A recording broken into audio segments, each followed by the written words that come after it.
The NBA is a top-tier hub of hoop action in the world today. Being the de facto #1 basketball league, the NBA has become the dream destination for talented hoopers across the globe. And true enough, we've seen the greatest players showcase their stuff on the NBA stage throughout its long and rich history. Yes, some of these players were really great, but others were just exceptionally great. They were so great that they have broken the system and things just became unfair to everyone else because of their absurd dominance. Today we're going to list down some of the NBA players that single-handedly forced the NBA to change the rules because they were just that good. Wilt Chamberlain. Let's start with, let's just say, one of the godfathers of rule changes, Wilt Chamberlain. He entered the NBA in 1959 and he immediately made his presence felt in epic proportions. The Big Dipper was simply an unstoppable force, standing at 7'1". No mortal man could match the physique of Chamberlain, as he would just softly lay the ball in the hoop with little to no resistance at all, because he was just too damn big. From the 1959 to 1965-66 season, Wilt never averaged below 33 points per game, and he also never had fewer than 22 boards a ball game. Wilt was a real beast in the paint during those days, and in fact, there was even a season where he averaged 50 points per game. Yes, that's through the course of the entire season. After seeing Chamberlain making grown men look like a bunch of high school junior varsity team players, the NBA stepped in and widened the lane from 12 feet to 16 feet in order for Wilt to have a harder time getting close to the rim. The NBA also did tweak some rule changes on offensive and defensive goaltending because Wilt was just blocking nearly any shot that went up, even if blocks were not being recorded on the stat sheet at the time. Reggie Miller.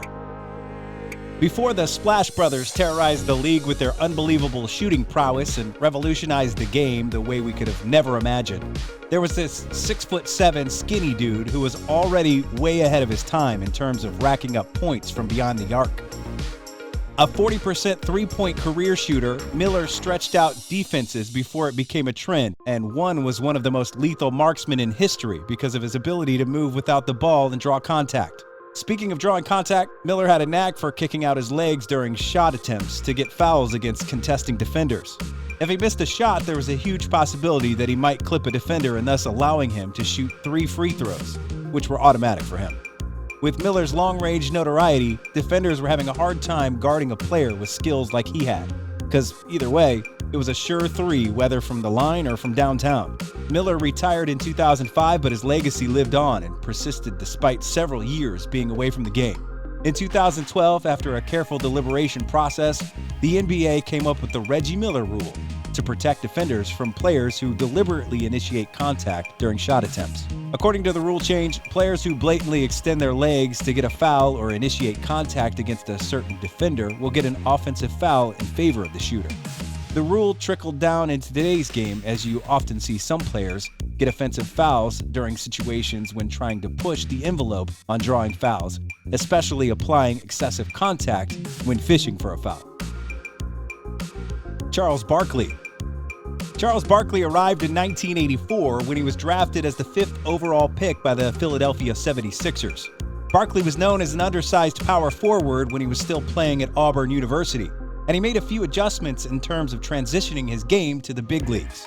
His game pretty much revolved around punishing players on the block using his 250-pound frame, and there was literally no way to push him away from his comfort zone, especially when he got his groove on.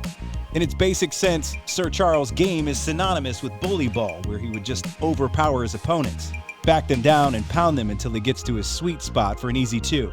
But in 1999, the NBA had enough of Barkley's low-post antics. To prevent future players from manhandling the opposition, the NBA applied a new rule called the 5-second back-to-the-basket violation. This means that any offensive player can only dribble the ball for 5 seconds when their side or back is facing towards the basket. For physically strong players, they only had 5 seconds to maneuver around the paint, and they have to have either put up a shot or pass the ball outside in that time frame. Otherwise, it will be a turnover. Regardless of this rule change, the Chuckster averaged a double-double throughout his career, and the 5-second back-to-the-basket rule was only applied when Barkley was at the tail end of his career. Shaquille O'Neal. Speaking of sheer dominance, there's no player in history that single-handedly forced more rule changes than Shaquille O'Neal. During his younger years playing for the Magic, Shaq had shattered quite a few backboards, and games had to be delayed for a couple of hours as the technical crew had to fix the equipment. And sometimes games were postponed because Shaq's innate strength was just too much for the game. Because of this, the NBA changed the materials the backboards were made out of so it could withstand Shaq's wrath, and they issued a policy that NBA arenas should have a spare or replacement basketball sanctions to prevent the delay of games.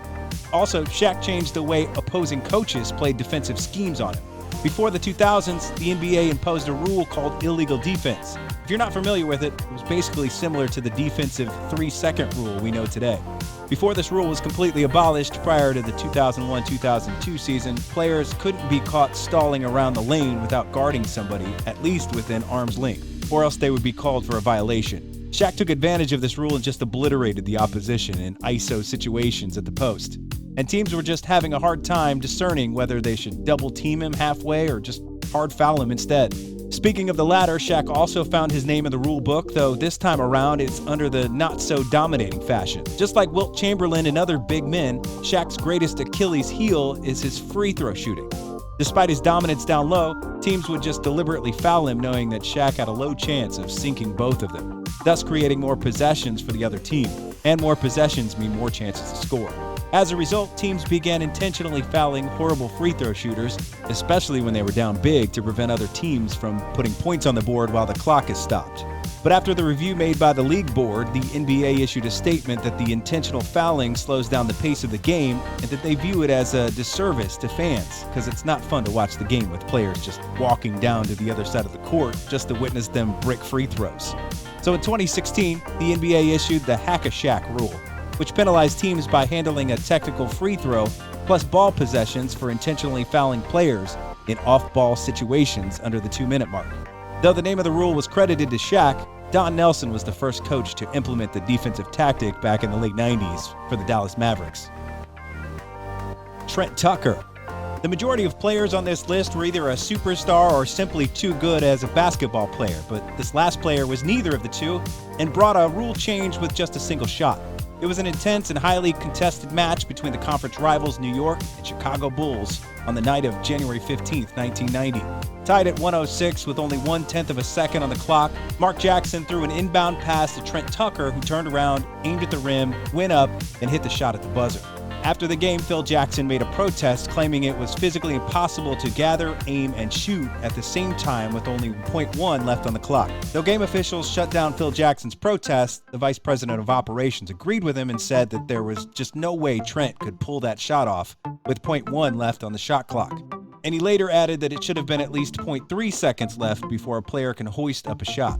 After careful deliberation, the NBA ruled in favor of Thorne and changed the required time to pull off a regular shot to .3 seconds, which was later on adjusted to .4 seconds a few years later. Today, you can only do a tip-in or an alley-oop with less than .4 seconds left on the clock, but players like David Lee and Derek Fisher have managed to squeeze some crazy Hail Marys despite the tiny amount of time that they had to work with. There you have it, guys. If you think I missed some players that should be included on this list, make sure to let me know by putting their names in the comments section below. And if you like this video, make sure to give us a thumbs up and don't forget to subscribe to our channel for more awesome NBA content.